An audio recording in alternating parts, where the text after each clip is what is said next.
Let's continue now with the tributes following the passing of a former Zambian president and the last founding father of the African Union, Dr. Kenneth Kaunda. I'm joined now by Mr. Mavuso Msimang, ANC stalwart. Mr. Msimang, so good to be talking to you on this day, but also a bit of nostalgia, I guess you might be experiencing following the passing of Dr. Kenneth Kaunda. Tell us about him and your relationship with him, how you knew him. Well, thank you very much for inviting. At a certain time, I used to be the secretary to Oliver Tambo. And so when he had meetings with President Kaunda, I would accompany him.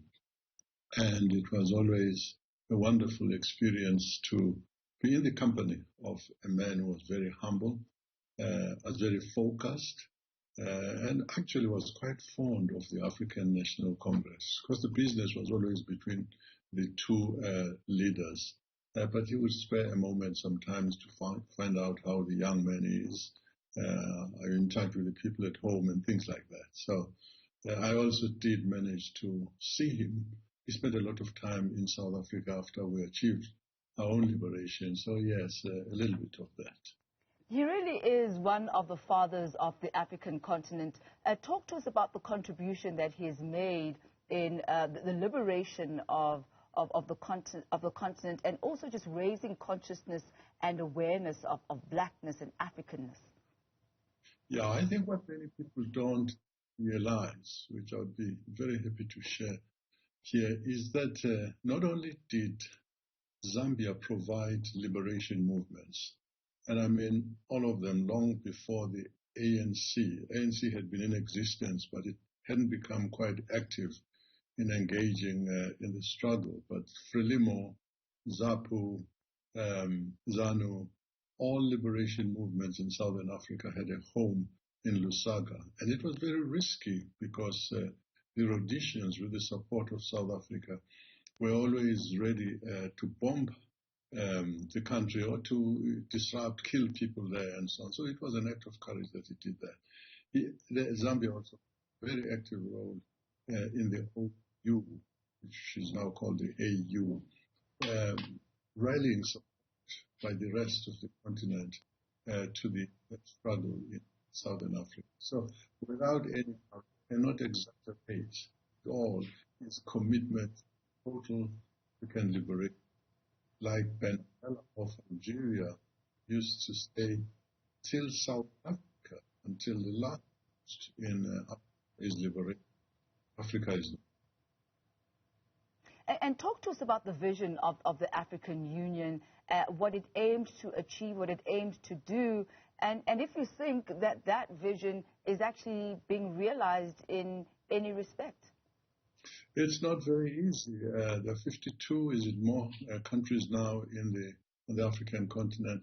What they did achieve, and we must pay tribute to them for that achievement, was to really stand together and fight for the liberation of Southern Africa. Africa is not a terribly rich country, but they really put their resources, made their countries, gave us diplomatic passports or just normal, ordinary passports to facilitate travel. They opened up their countries for people to stay, to open offices, but also to those who could. Did enable us to open bases, although Zambia did not do that for understandable reasons. Africa has gone quite a way. You wish there would be more achievement than has been done today. Nkrumah's vision was that of a united Africa under one government. That's ambitious. It's a good ambition. That's achievable.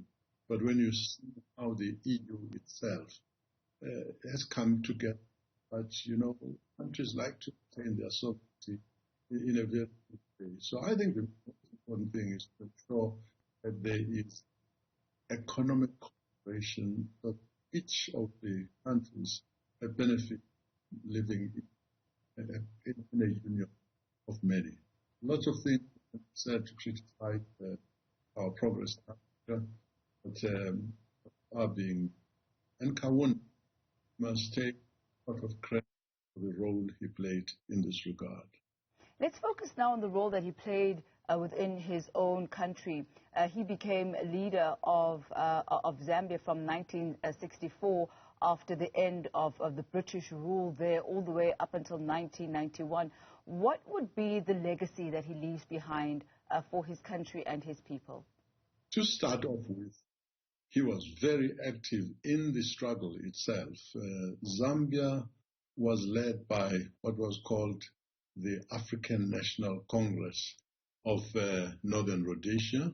It was led by a gentleman called Henry Kumbula, but as it grew more militant, as they adopted the name Zambia, it became the African National Congress of Zambia. Eventually, it became UNIP, the United National Independence Party of Zambia. I'm just trying to show you the connection because most of the liberation movements took after the ANC. It seemed as if they took their name from the ANC. Some attended the founding conference of the ANC in 1912, so this is not surprising in that regard. But in Zambia itself, he really became the fountainhead of the struggle. He mobilized. Kumbula, talked about a little earlier, was a little too lax about demanding total independence for the Zimbabwean. So it was a place like Wunda. And Wunda mobilized the Zambians behind UNIP. You know, there are many ethnic groups, tribes. I don't always like that thing, but there are many, to 72. Unfortunately, politics tended to be organized around tribe, around the ethnicity of people. So UNIP put everybody together, but I think in time they decided that there were too many relevant parties, and that's when they declared a one-party state, and I think they ran into some troubled waters in that regard.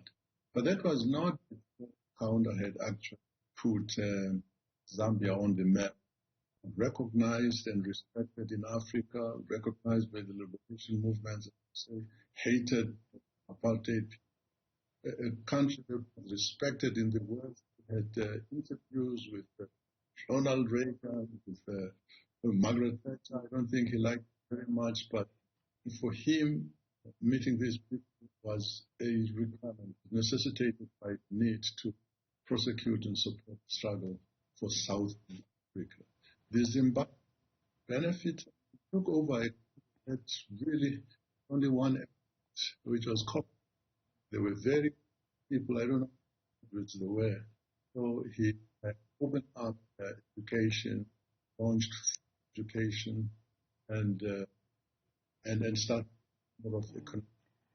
Mr. Msimang, we're going to leave our conversation there for this afternoon. We thank you so much for your time, for your input, as well as your recollection of a man who really was an iconic father figure for the entire continent, a man who's made a contribution that is going to be felt for generations to come.